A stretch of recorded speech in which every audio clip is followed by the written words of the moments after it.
There's plenty of people that were living and died before Jesus, so what? Does everyone say that? Do you believe they went to hell or what? Or do you believe what? Difficult, excellent question.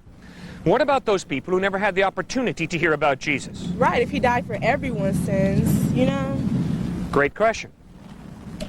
I do not know specifically how God will judge those who never heard about Jesus, because Jesus never specifically answered the question. And obviously my knowledge is limited to what Jesus said. But Jesus makes 5 points that apply to your excellent question. First point, Jesus insisted that God's character is just. Because of that, nobody's getting ripped off. No one's going to be judged unfairly, because God, the judge, is just. So they couldn't have went to hell then, if that's true. All right? Second point, Jesus insisted the only reason people go to hell is because they choose to live their life separate from God. In other words, no one's going to hell because they didn't hear about Jesus. No one's going to hell because of lack of information. Nobody. The only reason people go to hell is because they choose to live their life separate from God. And on the day of judgment, God will grant their request, and they'll spend eternity separate from Him, because that's what they asked for. Third point, in Hebrews chapter 11 in the New Testament, we have a partial list of people who will be in heaven who never heard the word Jesus. They lived hundreds of years before Him. But these people in humility put their faith in God. God, I don't know how you're going to do it, but I'm trusting you with my life. Abraham, Isaac, Jacob, Moses, Rahab, a Gentile prostitute are 5 examples of this. Fourth point, the only reason Abraham, Isaac, Jacob, and Rahab, the Gentile prostitute, are going to be in heaven is because Jesus bled and died on a cross. In other words, Jesus insisted no one's going to be in heaven because they lived a goody-goody life. Because none of us have lived a goody-goody life as God defines good.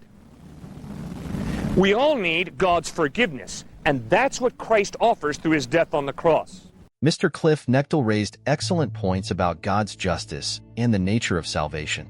To expand on this, we might consider the following. 1. God's omniscience and fairness. If we accept that God is all-knowing and just, we can infer that He would have a perfect understanding of each individual's heart and circumstances.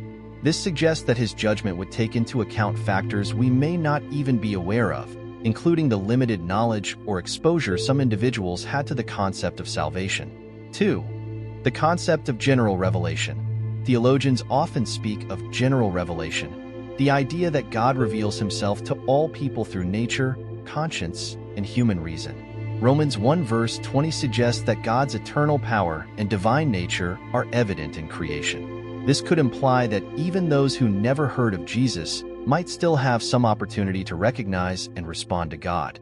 3. The role of Christ's sacrifice. The Mr. Cliff Nechtel mentioned that people like Abraham and Moses are saved because of Jesus' sacrifice, despite living before His time.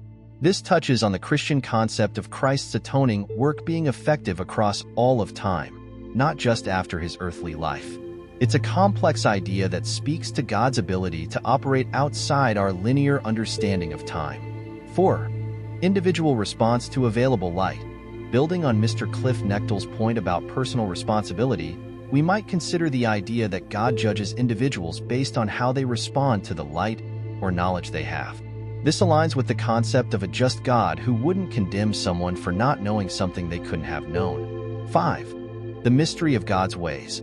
While it's natural and good to ponder these questions, we should also acknowledge the limits of human understanding. Isaiah 55 verses 8-9 reminds us that God's thoughts and ways are higher than ours.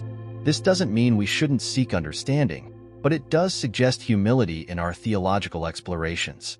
6. The urgency of spreading the gospel. Mr. Cliff Nechtel's emphasis on personal responsibility for those who have heard about Jesus underscores the importance of spreading the gospel. If we believe that explicit knowledge of Christ offers the clearest path to salvation, it becomes a moral imperative to share this knowledge widely. 7. Grace and divine prerogative. Ultimately, salvation is an act of God's grace. While we can speculate about how God might judge different cases, we must remember that salvation is God's prerogative. Our role is to respond to the revelation we've received and to share it with others.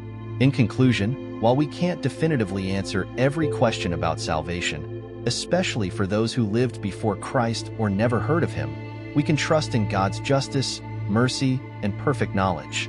Our focus should be on responding to the revelation we've received and sharing the good news of Christ with others, leaving the final judgments to a God who sees and knows all.